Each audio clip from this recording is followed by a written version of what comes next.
Enzo Recto, kalaban ang katiwalian at kasinungalingan, kakampi sa katotohanan at kabutihan. Well, ang Sandy Cay ay ito yung mga mabababang parts, no? Kumbaga parang sandbar na nakapalibot sa Pag-asa Island. No? Ang mga locals ng Pag-asa ay nakakalapit dito every time na mangingisda naman sila. However, nung mga nakaraang taon, ang Chinese Coast Guard and Chinese Maritime Militia has already been harassing ang ating mga locals din.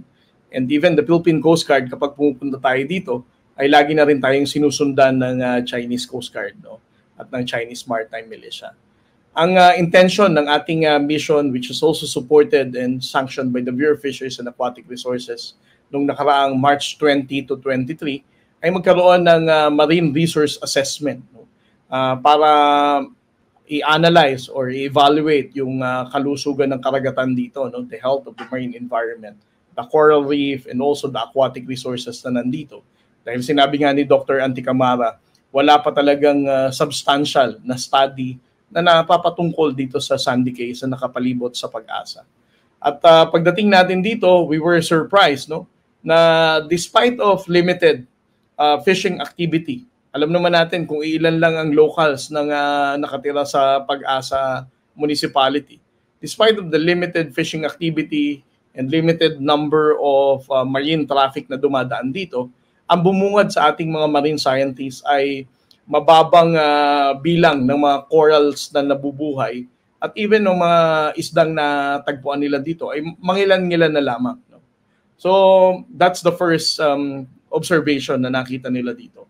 And then the second observation that they noticed is yung mga Sandy Cays, itong 1, 2, 3, 4, ay tila parang lumalaki. Meron siyang paglawak kumpara sa normal na process dapat na it would take decades before those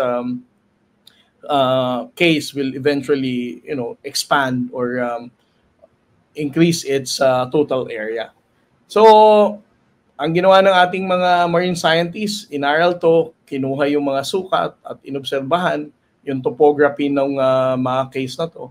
At ang sinabi nga ni Dr. Anticamara dito, nung presenta niya yung naging scientific findings niya last Saturday, ay parang ang hirap explain ito na natural occurrence. No?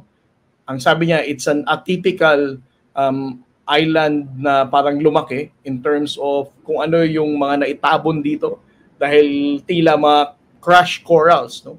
Mga debris na mga dinurog na patay na corals at itinambak dito. Secondly is yung kulay, no? Yung gradient ng color ng mga corals na itinambak dito sa case.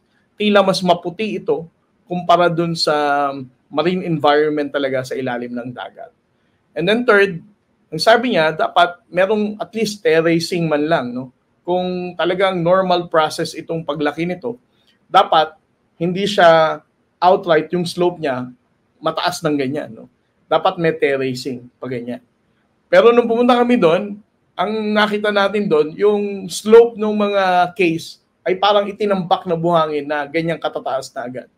So, these are the findings na ipresenta ni Dr. Anticamara. At ang kanyang conclusion nga is hindi ito normal na nangyari kung bakit lumaki ito.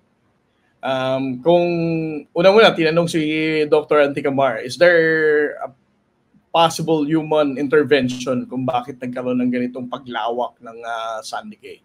Ang sabi niya, yes. Tapos ibinaling sa akin ng mga kasamahan natin sa media kung ano daw ang tingin ko.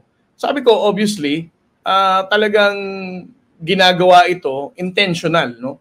At nung tinanong ako, sino daw ang maaari nating maging suspecha sa mga ganitong gawain dito sa Pag-asa Cay? At tahasan kong sinabi agad, no? Very straight to the point, it's the People's Republic of China. For four circumstances na sinite ko, no? Una sa lahat, they are the only country except the Philippines, no, na merong access dito sa Sandy Cay. Nakita natin ito sa mga inireport din ng ating mga kasamahan sa media when they were embedded with it during this survey, no, na merong Chinese Coast Guard vessels dito, maraming Chinese maritime militia dito. At higit sa lahat, napakalapit nito doon sa Subi Reef na ginawa na nilang military base din. No? So ibig sabihin, in terms of access, sila lang ang may capability na gawin to. Hindi naman natin pwedeng sabihin, alangan namang yung locals ng Pag-asa ang gumawa nito, di ba? Parang, of course, they do not have the capability to do that. Second is, obviously, ang Chinese government is actually preventing the team in carrying out the survey dahil hinarang tayo ng Chinese Coast Guard, hinaras ang ating BFAR vessel at ang Philippine Coast Guard vessel every time na mag-iikot tayo para magbaba tayo ng ating mga rubber boat at rigid hull inflatable boat para dalhin ang ating mga marine scientists. There came even a point na nag-deploy ang PLA Navy ng isang helicopter sa Sandy K3 para i-discourage ang ating mga marine scientists na tapusin itong marine survey nila. So, ibig sabihin, why would even the People's Republic of China go that far, in sending their Chinese Coast Guard vessel, Chinese maritime militia, and even the PLA Navy helicopter, para magkaroon ng low altitude flight para hawiin ng mga debris dito sa Sandy K3 na kung saan nagkaroon pa nga ng injury ang ating mga media na sumama dito na nag-cover ng survey na to. And then the third one, wala naman tayong ibang nakita rito na lahi. Laging, alam naman natin, Christian, laging ang excuse ng China, baka Vietnam. Diba? Kahit ang mga pro-China trolls, sinasabi din nila yan na bakit ba tayo tingin sa China? Baka Vietnam yan. Well, ang ating na-embed na media can also attest to this. Walang ibang lahi na makikita ka dito. Walang Vietnamese fishing vessel, walang Malaysian fishing vessel. Ang nandito lang ay Chinese Maritime Militia, Chinese Coast Guard, and the PLA Navy helicopter. And of course, the Philippine Coast Guard and BFAR. And then the last one, na circumstances na sinabi ko.